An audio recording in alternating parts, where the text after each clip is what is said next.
আসসালামু আলাইকুম দর্শক।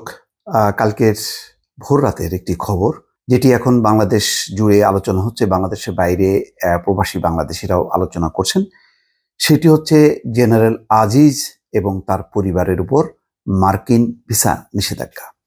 হঠাৎ করে কেন এই নিষেধাজ্ঞার খবরটি আসলো এবং কেন যুক্তরাষ্ট্র এটি নিষেধাজ্ঞাটি আরোপ করলো, এবং এই খবরটি একেবারে তাদের ওয়েবসাইটে প্রকাশ করা হয়েছে ম্যাথিউ মিলারের বিবৃতি আকারে। সেটি নিয়ে যথেষ্ট চাঞ্চল্য তৈরি হয়েছে এবং সবচেয়ে অবাক কাণ্ড যে সাম্প্রতিক সময় ডোনাল্ড লু সফর করার পর সরকারি মহল যথেষ্ট উচ্ছ্বসিত ছিল। বলা হচ্ছিল যে নির্বাচন, মানবাধিকার, অন্য কোনো ইস্যু নয়, যুক্তরাষ্ট্রের একটাই লক্ষ্য। তারা অতীতে যেই ধরনের ইস্যু নিয়ে কাজ করেছে তাতে সরকার বিব্রত হয়েছে, সুতরাং এখন তারা আগামীতে সরকারের সঙ্গে কাজ করতে চায়। সুতরাং ডোনাল্ড লুর এই সফর মূলত সরকারের সাথে সম্পর্ক উন্নয়নের জন্য, এবং এটি বেশ জোরে সোরে ওবায়দুল কাদের বলেছেন। পররাষ্ট্রমন্ত্রী তো রীতিমতো বলেছেন যে লু ঢাকা সফর করে যাওয়ায় বিএনপির মাথা ঘুরে গেছে, এমন মন্তব্য করেছেন। খুবই তুচ্ছ তাচ্ছিল্য করে কথা বলেছে। তবে মার্কিন যুক্তরাষ্ট্রের উপর একটু ক্ষোভ, সেটাও তারা পাশাপাশি প্রকাশ করেছে, এটাও সত্য। বলছে যে মার্কিন নিষেধাজ্ঞা বাংলাদেশ পরোয়া করে না। তারপরে যুক্তরাষ্ট্রে যে শিক্ষার্থীদের উপর নিপীড়ন, সেইগুলো ব্যাপারে তাদের জবাবদিহি করা উচিত। এই সমস্ত নানান রকম বক্তব্যের পরও শেষমেশ কিন্তু যেটি হয়েছে যে সরকারি মহল যথেষ্ট উচ্ছ্বসিত ছিল, কিন্তু এখন দেখা যাচ্ছে যে না, মার্কিন যুক্তরাষ্ট্র তার অবস্থান থেকে সরেনি। এটা কিন্তু মির্জা ফখরুল ইসলাম আলমগীরও বলেছে যে মার্কিন যুক্তরাষ্ট্র তার আবেগের অবস্থানই আছে। ওবায়দুল কাদের আবার বলেছেন যে মির্জা ফখরুল ইসলাম আলমগীর এই খবরটি কিভাবে জানেন যে মার্কিন যুক্তরাষ্ট্র আগের অবস্থানই আছেন, এরকম প্রশ্নও কিন্তু ওবায়দুল কাদের করেছিল। কিন্তু সাধারণের মাঝে একটা দোদুল্যমান ছিল যে নির্বাচন এইভাবে হয়ে গেল, তারপরে মার্কিন যুক্তরাষ্ট্র চুপচাপ আছে, তার মানে মার্কিন যুক্তরাষ্ট্র আসলে নির্বাচন, মানবাধিকার, এগুলো হলো কথার কথা, তারা কিছু স্বার্থ উদ্ধার করতে চায়। কিন্তু ডোনাল্ড সফর করে যাওয়ার পরপরই, মানে মাত্র এক সপ্তাহ হয়নি, এর মধ্যেই এই নিষেধাজ্ঞায় একেবারে চাঞ্চল্য তৈরি হয়েছে। মানব জমিন একটি রিপোর্ট করেছে, সেখানে তারা বলছে সাবেক সেনাপ্রধান জেনারেল আজিজ আহমেদের উপর মার্কিন নিষেধাজ্ঞার খবরে ব্যাপক চাঞ্চল্য সৃষ্টি হয়েছে বাংলাদেশে। মার্কিন যুক্তরাষ্ট্র থেকে খবরটি এসেছে ভোর রাতে, তখন বাংলাদেশের মানুষ সবাই ঘুমিয়ে, ঘুম থেকে উঠে তারা এই আলোড়ন সৃষ্টিকারী খবরটি দেখতে পান। জেনারেল আজিজ ক্ষমতার অপব্যবহার ও দুর্নীতি নিয়ে বরাবরই আলোচিত ছিলেন। যুক্তরাষ্ট্র অনেক আগেই তার উপর নজর রাখছিল। ডোনাল্ড লুর সাম্প্রতিক ঢাকা সফরের পর সবাই ধারণা করেছিলেন যুক্তরাষ্ট্রের সঙ্গে বোধ করি সব ভুল বোঝাবুঝির অবসান হয়েছে, কিন্তু যুক্তরাষ্ট্র যে তার নীতিতে অটল থাকে এটা তারই প্রমাণ।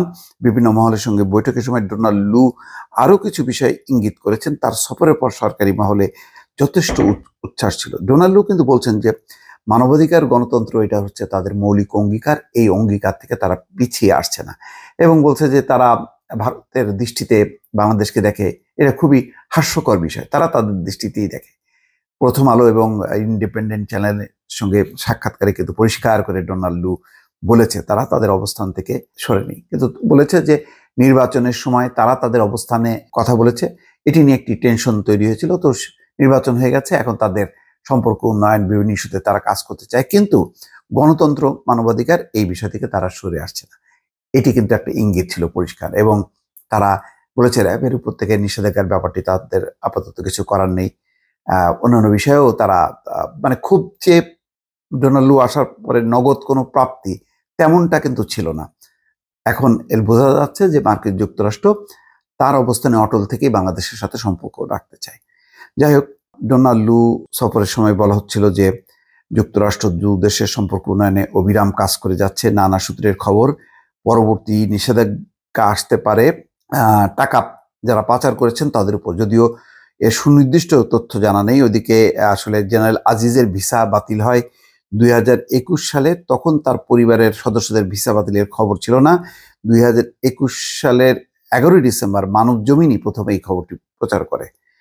তখন খবরে বলা হয় জেনারেল আজিজকে যুক্তরাষ্ট্র অবাঞ্ছিত ঘোষণা করা হয়েছে, ইতিমধ্যে তার মার্কিন ভিসা বাতিল করা হয়েছে। এক পত্র মারফত জেনারেল আজিজকে এই সিদ্ধান্তের কথা জানিয়ে দেওয়া হয়। কাতার ভিত্তিক টেলিভিশন নেটওয়ার্ক আল জাজিরায় খবরটি প্রকাশ হয় এবং অনিয়মের খবর প্রচারের পর যুক্তরাষ্ট্র এই সিদ্ধান্ত নিয়েছে বলে ধারণা করা হচ্ছে। গত ফেব্রুয়ারিতে all the prime ministers main নামে রিপোর্টটি প্রচার করে আল জাজিরা। এখন বোঝা যাচ্ছে যে আল জাজিরা যে অনুসন্ধানী যে রিপোর্টটি, সেখানে তার ভাইদের নাম পরিবর্তন করে বিদেশে থাকা, তারপরে সেনাবাহিনীতে কেনাকাটায় তাদের অংশগ্রহণ, এই বিষয়গুলো এক ধরনের এই নিষেধাজ্ঞার মধ্য দিয়ে কিন্তু মার্কিন যুক্তরাষ্ট্র আল জাজিরার ওই রিপোর্টের একটি স্বীকৃতি দিচ্ছে। আচ্ছা, এখানে সামি নামের হাঙ্গেরিতে বসবাসরত বাংলাদেশি বংশোদ্ভূত এক ব্যক্তির সহায়তায় হারিস আহমেদ তার নামের এক আসামি পরিচয় করে। সামি হারিস বুদাপেস্টে মোহাম্মদ হাসান নামে বসবাস করছিলেন। তিনি আজিজ আহমেদের ভাই। আহমেদ পরিবারের বাকি সদস্যদের বিরুদ্ধে নানা অপকর্মের অভিযোগ প্রকাশ করা হয়। আজিজ আহমেদ অবশ্য তখন এসব অভিযোগ অস্বীকার করে। 2021 সালের 24শে জুন অবসরে যান। 2021 সালের 24শে জুন অবসরে যাওয়ার পর আজ 24-এর প্রায় জুন মাস সমাগত, মে মাসে। কিন্তু তারপরে দেখেন এত দিন তারা অনুসন্ধান করেছে, তথ্য প্রমাণ নিয়ে তারপরে তারা ফাইনালি ভিসা স্যাংশন জারি করেছে।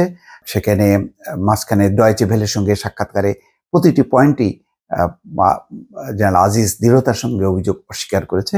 কিন্তু আল জাজিরার যেই বক্তব্য, তথ্য, সেগুলো এই নিষেধাজ্ঞার মধ্য দিয়ে আবার কিন্তু সেটি প্রমাণিত হলো।